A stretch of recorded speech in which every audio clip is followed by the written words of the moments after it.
తల్లి నా వెలిశాల నీకున్నది చరిత్ర చాలా, నల్లాని రేగన్ల ఎర్రాని మల్లెలు నెత్తు రోసుకున్న నేలా. తల్లి నా వెలిశాల నీకున్నది చరిత్ర చాలా, తూరుపు దిక్కున మోదుగు మొక్కల్లో దిక్కుల్ని శాసించే శక్తుల్ని గన్నావు. ఉయ్యాలలు పావు జంపాలలు పావు ఉద్యమాల ఉగ్గు బువ్వల్ని పెట్టావు. ఎండిన ఆకుల ఎన్ను పూసల నుండి ఆయుధాలు తీసి పోరాడమన్నావు. తల్లి నా వెలిశాల నీకున్నది చరిత్ర చాలా, తల్లి నా వెలిశాల. త్యాగాల కాగితం మరణాల సంతకం నీ గుండె గొంతుతో చదువుకోమన్నావు. ఉద్యమం ఏనాడు ఓడిపోదన్నావు, రాజకీయాలను కూలవేయమన్నావు.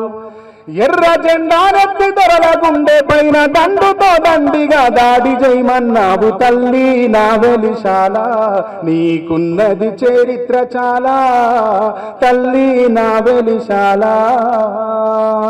గద్దరన్నని నలిగంటి శరత్ మిత్రుడు నేను లాస్ట్ టైం కలిసినప్పుడు నా పుస్తకానికి ముందు మాట కోసం అన్నను కలిసినప్పుడు అన్న మాతోని ఒక 3.5 గంటలు మాట్లాడిండు.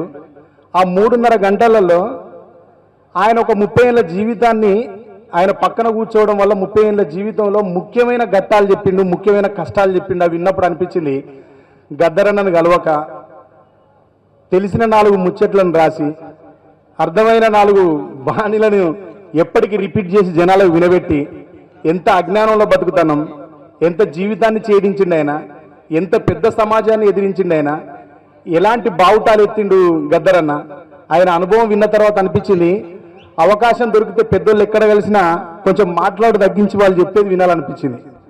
అట్లా గద్దరన్నతో సెకండ్ సెషన్ ఉండే మాకు ఒక కాఫీ హౌస్ పెట్టండిరా మీరంతా. నాకు ఆ కోరిక ఉండే పెట్టలేకపోయినా నేను. నువ్వు మిట్టపల్లి నువ్వు తలుసుకుంటే అవుతుందిరా ఈ తరంలో నీతోని, నీ వెనక పిల్లలందరూ ఉంటారు మీ జనరేషన్ వాళ్ళంతా, మీరు కొద్దిగా అటో ఇటో సంపాదిస్తారా మా లెక్క కాదు, మీరు కొంచెం అంతా ఒక యూనిటీగా ఉండి ఒక కాఫీ హౌస్ పెట్టండి, అక్కడ కవులందరూ కలవండి, కలిసి కూర్చొని మాట్లాడుకుంటారా, దానివల్ల ఎక్కువ పట్టొస్తుంది, సమాజం మీద మీకు ఇంకా కనువిప్పు కలుగుతూ ఉంటుంది, ఒకరినొకరు కలుస్తూ ఉంటే మనకు కలుసుకోవడం అనేది లేదు అని చెప్పిండు. ఇవాళ ఇంతమంది పెద్దలు కలిసినప్పుడు గంటా చక్రపాణి అన్న 3 నిమిషాలకు కుదించినప్పుడు అన్న సమయాన్ని చాలా బాధ అనిపించింది. నేను మాట్లాడకున్నా పర్వాలేదని చెప్పామనుకున్నా, కానీ నేను చెప్పకపోతే ఈ సబ్జెక్టు ఎవరు చెప్పరు. పెద్దలు ఎక్కడుంటే అక్కడ వినడం అనేది అలవాటు చేసుకోవాలనిపించింది గద్దరన్న లాస్ట్ టైం కలిసిన తర్వాత. అందుకే గోరేటి వెంకన్న వెళ్ళిపోతానంటే ఆపి ఇంకో 10 నిమిషాలు గోరేటి వెంకన్న చేత మాట్లాడినది. అందుకే ఆ అనుభవం ఉట్టిగానే రాదు. ఇక్కడ ఈ వేదిక మీద ఉన్న వాళ్ళలో పాఠకవులు ఎవరైతే ఉన్నారో వీళ్ళంతా నాకు తెలిసి ఒక తల్లి తండ్రి 2 నుంచి 10 మందికి జన్మనిచ్చిన వాళ్ళు ఉన్నారు. కానీ భూమి మీద గద్దరన్న లాగా తాను బతికుండి 1000 మందిని భూమి మీద కనిపించిన ఏకైక కవి, ఏకైక గాయకుడు ఒక గద్దరన్న ఒక్కడే. ఈ తెలుగు రాష్ట్రంలో వినబడుతున్న శబ్దాన్నంతా తన ఒంటి నిండా తన రక్తంలో నింపుకొని పీడిత పక్షాల వైపు ప్రభుత్వాలను వ్యతిరేకించి విపరీతమైన పోరాటాలు చేసినోడు ఒక్కడే. ఆ ఒక్కడే ఆదర్శం.